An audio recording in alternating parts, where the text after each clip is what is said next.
வணக்கம் நண்பர்களே, welcome to just Hindi. நம்மளோட லாஸ்ட் வீடியோவில் சில பழங்களோட பெயர்களை ஹிந்தியில் எப்படி சொல்கிறாங்க அப்படிங்கிறத சொல்லி பார்த்தோம், திரும்ப உச்சரித்து பார்த்தோம் இல்லையா? வாங்க இந்த வீடியோவில் இன்னும் சில பழங்களுக்கு ஹிந்தியில் எப்படி சொல்லணும் அப்படிங்கிறத பார்ப்போம்.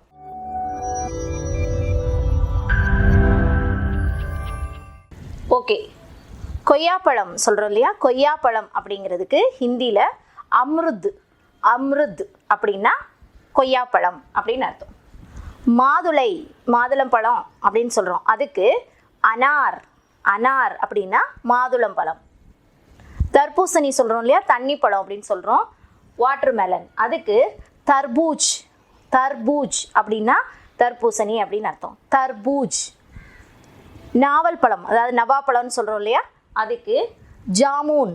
ஜாமூன், குலோப் ஜாமுன் சொல்கிறோம் இல்லையா? அந்த ஜாமுன் மட்டும் ஜாமூன் அப்படிங்கிற உச்சரிப்பில் சொன்னால் அது வந்து நவாப்பழத்தை குறிக்கும். விளாம்பழம். விளாம்பழம்.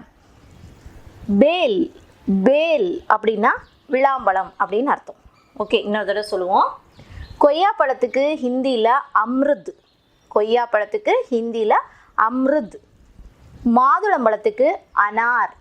அனார் அப்படின்னா மாதுளம்பழம். தர்பூஜ். தர்பூஜ் அப்படின்னா தர்பூசணி பழம், அதாவது நம்ம தண்ணி பழம்னு சொல்கிறோம் இல்லையா? அது. ஜாமூன். ஜாமூன் அப்படின்னா நாவல் பழம், நவாப்பழம்னு சொல்கிறோம் இல்லையா? அது ஜாமூன், ஹிந்தியில் ஜாமூன். விளாம்பழம் ஆயுத பூஜைக்கெல்லாம் வாங்குகிறோம் இல்லையா? ஸோ எனக்கு தெரிஞ்சு அப்போ மட்டும் தான் வாங்குவோன்னு நினைக்கிறேன், ஒருவேளை அப்போ மட்டும் தான் அது சீசனாக என்னன்னு தெரியல. விளாம்பழத்துக்கு ஹிந்தி வார்த்தை பேல். பேல் அப்படின்னு சொன்னால் அது விளாம்பழம். இப்போ விளாம்பழம்னு சொன்னோடனே ஞாபகம் வருது, அது வந்து இந்த கரெக்டாக அந்த சரஸ்வதி பூஜை ஆயுத பூஜை அதுக்கு வாங்குகிறோம் இல்லையா? ஸோ வந்து அந்த காலகட்டம், அதாவது அந்த சீதோஷ்ண நிலை மாறுது, அந்த ஈரம் முடிஞ்சு அந்த வெயில் காலகட்டம் முடிஞ்சு வருது இல்லையா? அந்த ஈரப்பதமான ஒரு கிளைமேட்டில் தான் சரஸ்வதி பூஜை ஆயுத பூஜை வருது இல்லையா? அந்நேரம் வந்து அதை எடுத்துக்கிட்டால், அதுலேயும் குறிப்பாக பெண்களுக்கு வந்து அது ரொம்ப நல்லதான்.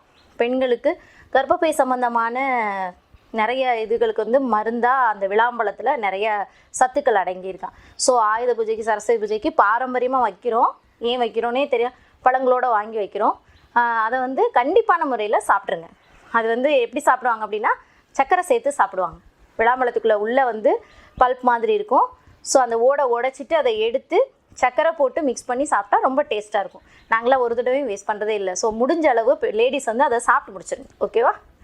நெக்ஸ்ட்டு பலாப்பழம் சொல்கிறோம் இல்லையா? Jackfruit. பலாப்பழம் அப்படின்னா ஹிந்தியில் அதுக்கு பேர் கட்ஹல். கட்ஹல் அப்படின்னா பலாப்பழம். கட்ஹல் அப்படின்னா பலாப்பழம். நாஷ்பாத்தி. நாஷ்பாத்தி அப்படின்னா பேரிக்காய் சொல்கிறோம் இல்லையா? அதுவும் ஆயுத பூஜையில் வைப்போம், பேரிக்காய்.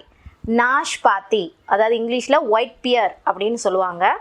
நாஷ்பாத்தி அப்படின்னா பேரிக்காயை குறிக்கக்கூடியது. சீக்கு.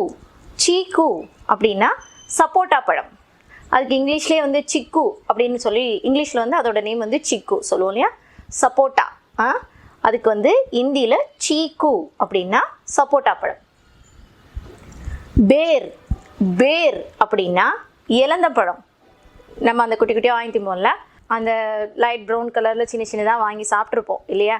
நிறைய பேருக்கும் இன்றைக்கும் கிடைக்கிது. ஆனால் நம்ம குழந்தைங்களுக்கு அதெல்லாம் அலோவ் பண்ணுறதில்ல. அந்த ஸ்கூல் பக்கத்தில் அந்த பாட்டி தாத்தா அவங்க தான் பெரும்பாலும் விற்பாங்க இல்லையா? அதில் வந்து நிறைய என்ன சொல்கிறது சத்து இருக்குதுன்னு சொல்கிறாங்க. பிள்ளைங்களுக்கு வாங்கி கொடுக்கலாம் அப்பப்போ. பேர் அப்படின்னா இலந்தப்பழம் குறிக்கக்கூடியது. அலூச்சா.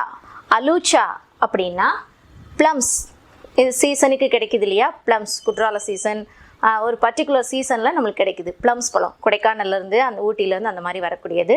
அலூச்சா அப்படின்னா ப்ளம்ஸ் பழத்தை குறிக்கக்கூடிய வார்த்தை. ஓகே, இன்னொரு தடவை சொல்லுவோம்.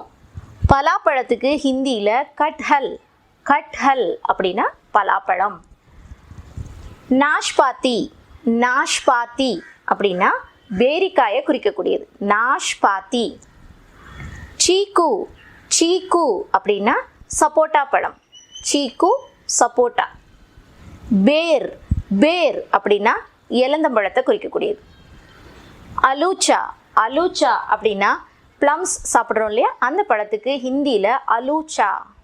ஓகே, இன்னைக்கு வீடியோலையும் நம்ம சாப்பிடக்கூடிய ரெகுலராக எடுத்துக்கக்கூடிய சில பழங்களை வந்து ஹிந்தியில் எப்படி சொல்லுவாங்க அப்படிங்கிறத நம்ம தெரிஞ்சுக்கிட்டோம். அதனுடைய ஹிந்தி பெயர்கள் என்ன, நம்ம அதை எப்படி உச்சரிக்கணும் அப்படிங்கிறதையும் தெரிஞ்சுக்கிட்டோம். ஓகேவா?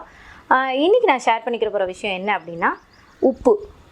உப்பு அப்படின்னு சொன்ன உடனே நம்மளுக்கு எல்லாருமே தெரியும், அதாவது எக்ஸாக்டாக இருக்கணும், சாப்பாட்டில் குறைஞ்சிடக்கூடாது, கூடிடக்கூடாது. உப்பு அப்படிங்கிறது ரொம்ப சென்சிபிளான ஒரு விஷயம் மாதிரி தான் இருந்தால் தான் வந்து நல்லா என்ன சொல்கிறது ருசியாக சாப்பிட முடியும். இது எல்லாரோட உணர்வுமே இந்த மாதிரி தான் இருக்கும். இப்போது ஒரு மனுஷன் அப்படின்னு எடுத்துக்கிட்டோம்னா நம்மளுக்கு ஒரு மனிதனுக்கு 1.5 கிராம், அதாவது 1500 மில்லிகிராம் அப்படின்னு சொல்கிறாங்க. அப்படின்னா 1.5 கிராம் தானே. 1.5 கிராமில் இருந்து 2.5 கிராம் வரைக்கும், 2.5 கிராம் நான் சொல்கிறது, அதிகபட்சமாக 5 கிராம், அதுவே அதிகமாக. ஒரு நாளைக்கு நம்ம உடலுக்கு தேவையான உப்போட அளவே 5 கிராம் அளவில் தான் இருக்கணுமா. ஸோ இப்போ நம்ம யோசித்து பார்த்தா நமக்கே தெரியும் நம்ம எவ்வளோ யூஸ் பண்ணுறோம் அப்படின்னு. சாதத்துக்கு, குழம்புக்கு, பொரியல் தான் 2 பொரியலுக்கு, அப்பளம் இருந்தால் அப்பளம். ஸோ அது வந்து ஏற்கனவே வந்து சால்ட்டடாக இருக்குது. இதில் பத்தாததுக்கு ஊறுகாய் அப்படின்னு ஒன்று தொட்டுக்கிறோம் இல்லையா. ஸோ இந்த உப்பு வந்து அதிகமாக அதிகமாக என்ன ஆகும் அப்படின்னா, இந்த நம்ம ரெகுலராக அவங்க சொல்கிற நம்ம உடம்புக்கு தேவையான அந்த 1.5 கிராம்லேருந்து 2.5 கிராம், அதிகபட்சமாக சொல்கிற அந்த 5 கிராம் அளவில் உப்பு எடுத்துட்டோம் அப்படின்னா உடம்பு வந்து எந்த சிரமமும் இல்லாமல் அதை வந்து பிரிச்சிருமா. அதாவது சிறுநீராக போகுது, வியர்வையாக போகுது. ஸோ உடலுக்கு தேவையான இன்னும் கொஞ்சம் சத்துக்களுக்காக அது பிரித்தெடுக்கப்பட்டு சமன்படுத்தப்பட்டுருமா. இது அதிகமாக அதிகமாக என்னாகும் அப்படின்னா கிட்னியோட வேலை வந்து அதிகரிச்சுட்டே போகும். ஸோ அந்த பிளாடர் வந்து அந்த உப்பை வந்து டைஜஸ்ட் பண்ண முடியாமல், ஃபில்ட்ரு பண்ண முடியாமல் தான் வந்து அந்த கிட்னி ஃபெயிலியர் அப்படின்னு சொல்கிறாங்க. அது வரக்கூடிய வாய்ப்பு அதனால தான் ஏற்படுது. அப்புறம் வந்து அட்டாக் வர்றதுக்கும் உப்புச்சத்து, அதிகமான உப்பு சேர்க்கை அப்படிங்கிறதும் காரணமாக இருக்குது அப்படின்னு சொல்கிறாங்க. இப்போது இப்படி சொன்னோடனே நம்ம சொல்லுவோம், அதுக்காக உப்பு இல்லாமல் சாப்பிட முடியுமா அப்படின்னு சொல்லி கேட்போம். இல்லைன்னு சொல்லலை. நம்ம சாப்பிட்றது, நம்ம ருசியாக ஃபீல் ஆகுறதே அந்த உப்பில் தான். உப்பில்லா பண்டம் குப்பையிலே அப்படின்ன மாதிரி அந்த போடுற அந்த துளி உப்பு தான் வந்து சாப்பிடணுங்கிற இன்ட்ரெஸ்டையே தூண்டுது. ஆனாலுமே குறைச்சி எடுத்துக்கிட பழகணும் அப்படின்னு சொல்லி அறிவுறுத்துகிறாங்க. ஏன் அப்படின்னா, அதிக அளவான உப்பை நம்ம எடுத்துக்கிடும் போது அது வந்து ரொம்ப சீக்கிரமாகவே வந்து இரத்த நாளங்கள் சொல்கிறாங்க இல்லையா, பிளட் வெசல்ஸ், அதை வந்து அப்நார்மலான சைஸுக்கு எலாபரேட், அதாவது விரிவடைய ஆரம்பிச்சிருமா. இரத்த நாளங்கள் வந்து அப்நார்மலாக விரிவடைய ஆரம்பிச்சிருமா. ஸோ அப்படி அது இரத்த நாளங்கள் விரிவடையும் போது ஒன்று உள்ளேயே வந்து இந்த வெடிப்பு அந்த மாதிரி ஏற்படுறதுக்கு வாய்ப்பு இருக்குது, அல்லது அது அடைப்பாக ஃபார்ம் ஆயிருமா.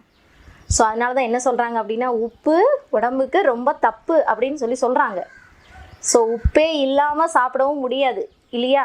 அதனால் எவ்வளோ குறைச்சி சாப்பிட முடியுமோ சாப்பிட்றதுக்கு எல்லாருமே முயற்சிப்போம். உப்பை குறைப்போம், ஆரோக்கியம் காப்போம். ஓகே ஃப்ரெண்ட்ஸ், இன்றைக்கி வீடியோ உங்களுக்கு ரொம்ப யூஸ்ஃபுல்லாக இருந்திருக்குன்னு நினைக்கிறேன். தேங்க்ஸ் ஃபார் வாட்சிங். தொடர்ந்து நம்ம வீடியோஸ் எல்லாத்தையுமே பாருங்கள், லைக் பண்ணுங்கள், ஷேர் பண்ணுங்கள். நம்ம வீடியோஸ் பற்றின உங்கள் கருத்துக்களை கமெண்ட் பாக்ஸில் பதிவு பண்ணுங்கள். இப்போ நம்ம ஸ்போக்கன் ஹிந்தி அப்படின்னு சொல்லி நிறைய வார்த்தைகள் வந்து நம்ம ரெகுலராக புழங்குற சில வார்த்தைகளுக்கு ஹிந்தியில் எப்படி சொல்லுவாங்க அப்படின்னு சொல்லி நம்ம பார்க்குறோம் இல்லையா. ஆனால் இது வந்து வார்த்தைகள் சொல்ல மட்டும் தெரியாமல், அந்த எழுதியிருக்கிறது இந்த எழுத்து தான், இதுதான் எழுதியிருக்காங்க அப்படின்னு சொல்லி அந்த வார்த்தைகளையும் என்னென்ன எழுதியிருக்கு அப்படின்னு சொல்லி நீங்கள் தெரிஞ்சுக்கணுன்னு ஆசைப்பட்டீங்கன்னா நம்ம சேனலில் இருந்து ஹிந்தியோட இனிஷியலாக இருந்து எழுத்துக்கள் வரிசையாக கிராமர் அப்படின்னு போயிட்டுருக்க வீடியோஸும் போயிட்டுருக்கு. அதையும் நாங்கள் டிஸ்கிரிப்ஷன் பாக்ஸில் கொடுத்துருக்கோம், அதையும் பாருங்கள். ஓகே, மறக்காமல் நம்ம சேனல் ஜஸ்ட் ஹிந்திக்கு சப்ஸ்கிரைப் பண்ணி பெல் பட்டனில் ப்ரெஸ் பண்ணுங்கள். ஈஸியாக படிங்க, எளிதாக பேசுங்க. இந்த நாளும் இனிய நாளே.